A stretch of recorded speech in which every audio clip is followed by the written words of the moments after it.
At my daughter Sarah's Sweet 16 party, my sister Amanda grabbed the microphone and shouted, "This party should be mine." Sarah just smiled and said, "Then you'll love the surprise." But when the DJ made an announcement, Amanda started screaming. I never thought Sarah's Sweet 16 would turn into such a mess. But looking back, I should have expected it. Amanda has always been selfish. She makes everything about her: birthdays, weddings, even funerals. If someone else is getting attention, she finds a way to steal it.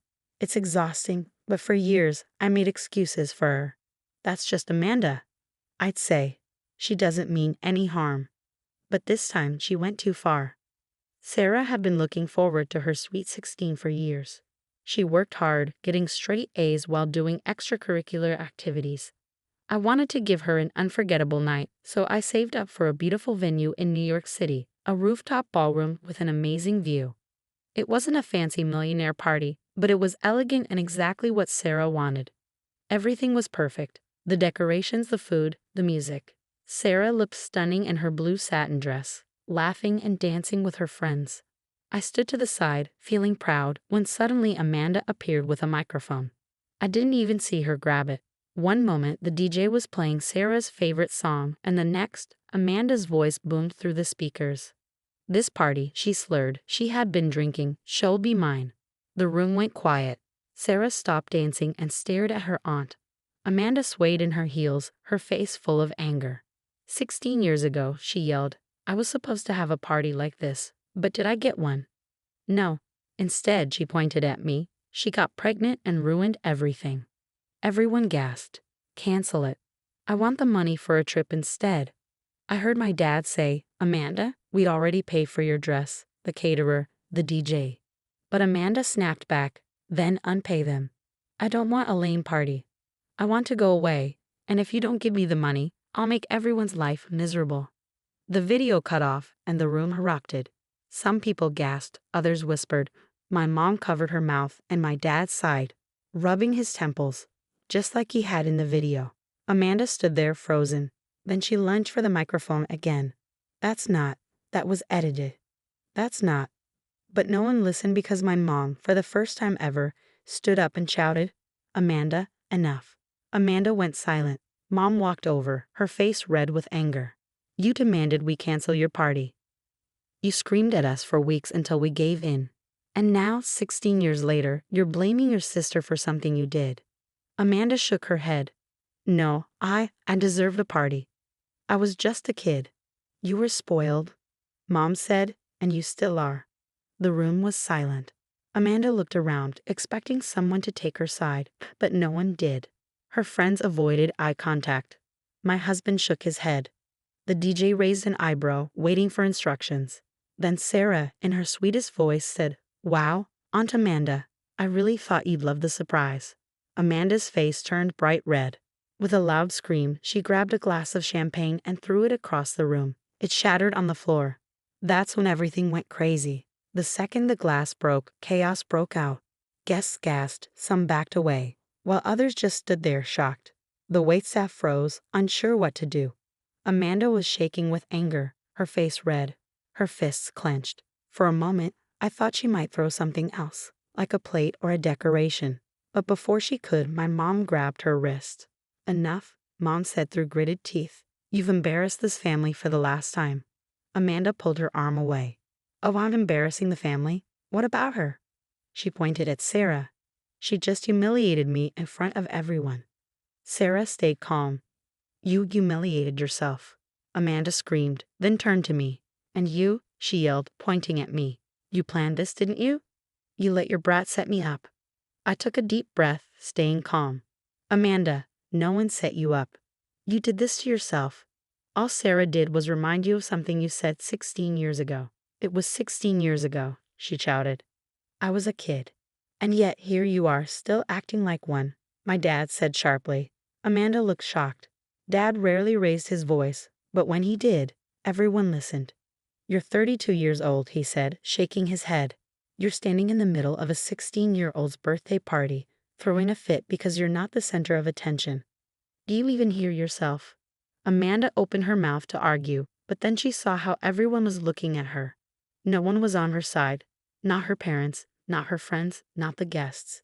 Even people who didn't know the whole story could see she was acting crazy. She panicked and turned to her husband, Matt, pleading with her eyes. But he just looked tired, like he'd been dealing with her behavior for years. Matt, she whispered, say something. Matt sighed. I'm done. Amanda froze. What? I'm done, he repeated. With this. With you. The room was silent. Amanda laughed nervously. Matt, baby, you're just mad. I'm not mad, he said. I'm embarrassed. His words hit her hard. You ruined your niece's party, he continued. You stood in front of everyone and threw a fit over something that happened 16 years ago. And when it didn't go your way, you tried to break things. He shook his head. I can't do this anymore. Amanda's hands shook. You don't mean that. Matt just stared at her, then turned and walked out. Amanda cried, Wait, Matt. But he didn't stop. She ran after him but slipped on the spilled champagne and fell hard. Everyone gasped as she hit the floor. For a moment, no one moved. Then Amanda wailed, not from pain, but from embarrassment. She sat on the floor, her dress soaked, her hair a mess, her makeup smeared. She looked pathetic. And the worst part, Matt didn't even look back. He walked out and left her there. Amanda sobbed, but no one helped her, not her parents, not her friends, not even me. For the first time, she realized she had truly lost. Sarah came over and took my hand. Best birthday ever, she whispered. I laughed, but this wasn't over. The next day, Amanda did something none of us expected. I woke up the next morning, sure Amanda would call or text, crying about how we had all turned against her. But instead, I was ready for the fallout, but not for what Amanda actually did. By noon, my phone was blowing up, not from Amanda, but from everyone else. My cousin, my aunt, even my coworkers. People who weren't even at the party were messaging me, Did you see what Amanda posted? Check Facebook right now. She's lost her mind. My stomach sank.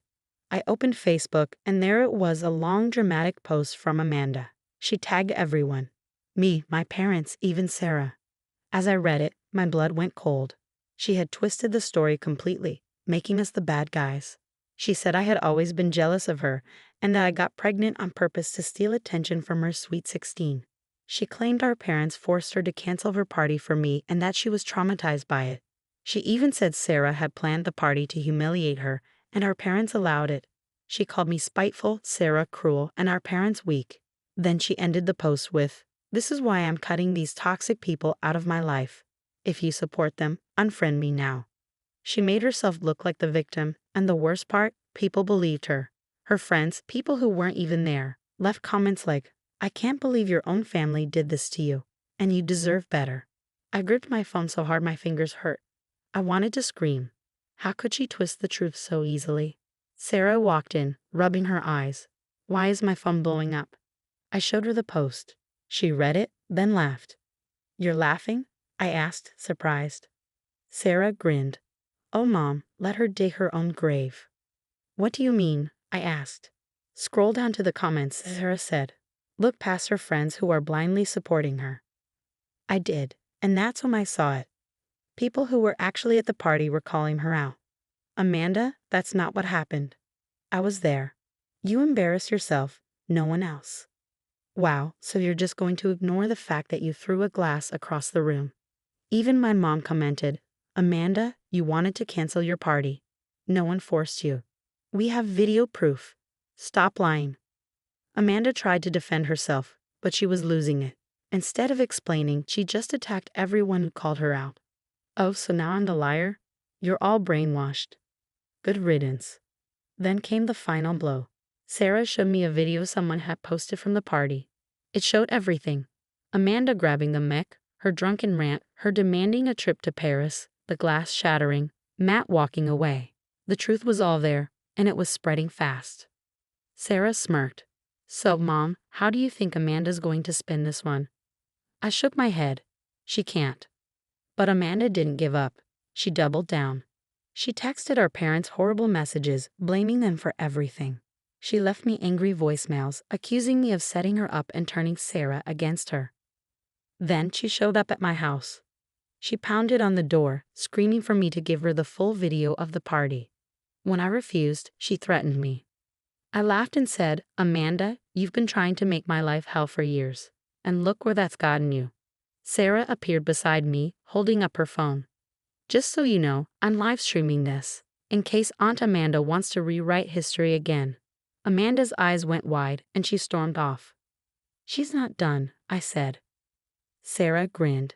Neither are we. The revenge. At first I thought ignoring Amanda was the best move, but Sarah had a better idea. Aunt Amanda hates being embarrassed, right? She said. More than anything. I nodded. Then let's make sure she never forgets this, Sarah said, smiling. We made sure the truth stayed front and center. Sarah's friend posted the full party video everywhere. TikTok, Instagram, Twitter, Reddit. And because the internet loves drama, it went viral. Millions of views. People started calling Amanda out everywhere. Old classmates messaged her, reminding her how spoiled she used to be. Even her friends started distancing themselves. The worst part for Amanda, her job found the video. As a real estate agent, her image was everything. They fired her for unprofessional behavior. Her husband, Matt, left her too.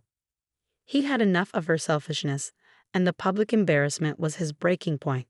He took everything, the house, the car, their life together. Amanda was left with nothing.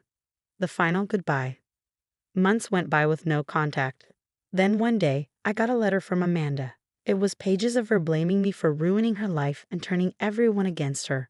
And at the end, in big angry letters, she wrote, I hope you're happy. I stared at the words for a moment. Then I smiled. Because for the first time in a long time, I truly was.